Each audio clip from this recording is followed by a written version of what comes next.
Bonjour, je m'appelle Jean-Paul et du coup je vais vous partager mon témoignage. Donc j'ai 29 ans, je suis marié, j'ai deux enfants et avant de connaître réellement Dieu, je dirais que je vivais avec un masque dans le sens où tout ce qui était peur, angoisse, colère, frustration, toutes ces choses-là, je les gardais au fond de moi et je cherchais pas forcément à les partager pour pas paraître, pour pas déranger et pour pas non plus paraître fragile, je dirais. Donc du coup, ma plus grosse frustration, ça a été à l'adolescence quand un de mes frères a sombré dans l'alcoolisme. Et donc j'ai vu le mal que ça a causé au milieu de ma famille, le mal que ça lui a causé en lui-même. Et donc j'ai décidé de prier Dieu. Prier Dieu pour qu'il intervienne parce que je savais que c'était un Dieu qui était miséricordieux, qui répondait aux prières et qui était plein de bonté. Donc j'ai prié une fois, deux fois, trois fois, sans succès. Et donc du coup, j'étais tellement frustré que je me suis dit, ben, en fait, peut-être que ça marche pas. Donc je vais vivre de mon côté, tout en respectant un minimum ce que me dit la parole, mais je n'irai pas plus loin. Je ne vais pas expérimenter plus que ça. Et donc j'ai vécu comme ça pendant des années.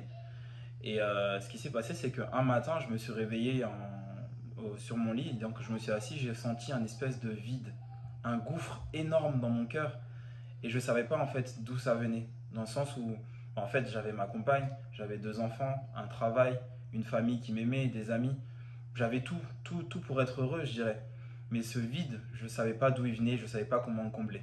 Donc j'ai cherché pendant un certain temps pour savoir quoi faire pour pouvoir le combler, mais j'ai pas pu trouver. Et passons les détails, mais donc les choses ont fait que j'ai été poussé un matin à l'église ADD. Et là, quand le pasteur a prêché, j'avais l'impression que c'était vraiment Dieu qui me parlait à moi directement en plein milieu de la salle et qui me disait qu'en fait il était temps que je revienne à lui, qu'il était temps que nous puissions recréer une nouvelle relation. Et malgré moi, en fait, j'ai essayé de résister en me disant que non, non, c'était peut-être pas ça, je me trompe, c'est pas ça qui va combler mon cœur. Et un autre matin, lors de l'appel du pasteur, de savoir qui était prêt à donner sa vie à Jésus, donc là, j'ai ressenti quelque chose au fond de moi qui m'a poussé à me lever et à aller au devant de la scène. Et lorsqu'un des frères a prié pour moi, j'ai ressenti comme si j'étais un vase dans lequel on versait de l'eau. Mais cette eau, en fait, c'était l'amour, l'amour indescriptible, l'amour si puissant de Christ qui est rentré en moi jusqu'à en déborder. Et du coup, c'était une sensation tellement immense, tellement puissante, et ça m'a apporté une espèce de paix dans mon cœur que j'avais jamais ressenti en fait. Et donc, juste après ces histoires-là, je dirais que ce qui en a suivi, je dirais qu'il y a eu trois étapes. La première étape, c'est que j'ai pleuré.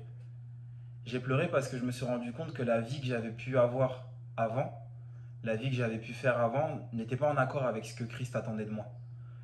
Ce que j'avais pu dire, ce que j'avais pu penser, les relations que je pouvais avoir avec d'autres en pensant que certaines choses n'étaient pas si graves parce que tout le monde le faisait, mais en fait non, c'était un péché. Et donc du coup, j'ai, entre guillemets, ouvert les yeux sur toutes ces choses. La deuxième fois où j'ai pleuré, je dirais que c'est pleurer de compassion quand je me suis rendu compte qu'il y avait d'autres personnes qui étaient dans mon cas et qui avaient choisi de vivre loin de Jésus, loin de Dieu, loin de son amour, loin de sa paix, et qui simplement couraient à la destruction et couraient à la souffrance, et que c'était délibérément choisi. Donc ça me rendrait énormément triste qu'ils aient fait ce choix-là. Et la troisième fois, je dirais que c'est quand j'ai pleuré d'amour et que je me suis rendu compte que Christ, il m'aimait tellement, il m'aimait tellement qu'il a pris ses péchés sur ses épaules, qu'il a pris mes péchés sur ses épaules et qu'il est allé jusqu'à la croix pour que je puisse être pardonné. Qu'il est allé jusqu'à la croix pour me dire, mais regarde comment je t'aime. Regarde comment je prendrai soin de toi aujourd'hui, demain et pour toujours. C'est pourquoi je dirais que j'ai l'assurance d'être sauvé et j'ai l'assurance d'avoir Christ tous les jours avec moi. Pour ce qui était des frustrations ou du masque que je portais auparavant, en fait, j'ai l'impression que Christ me pousse à vivre selon lui, qui me pousse à vivre selon sa parole. Et donc, je vis chaque jour avec une paix que personne ne peut me voler en fait. Quelle que soit la circonstance dans laquelle je peux me trouver, je sais que Christ restera avec moi, je sais qu'il m'accompagnera toujours et qu'il me consolera toujours. L'autre point, c'est que mon frère qui avait sombré dans l'alcoolisme a été délivré des années après et Dieu m'a fait comprendre que parfois, il ne fallait pas être impatient par rapport à certaines prières, il fallait lui laisser le temps d'agir parce qu'on n'avait pas toute la connaissance de certaines choses. Et donc du coup, je peux seulement dire qu'aujourd'hui, je vis avec le plaisir d'être dans la présence de Dieu chaque jour.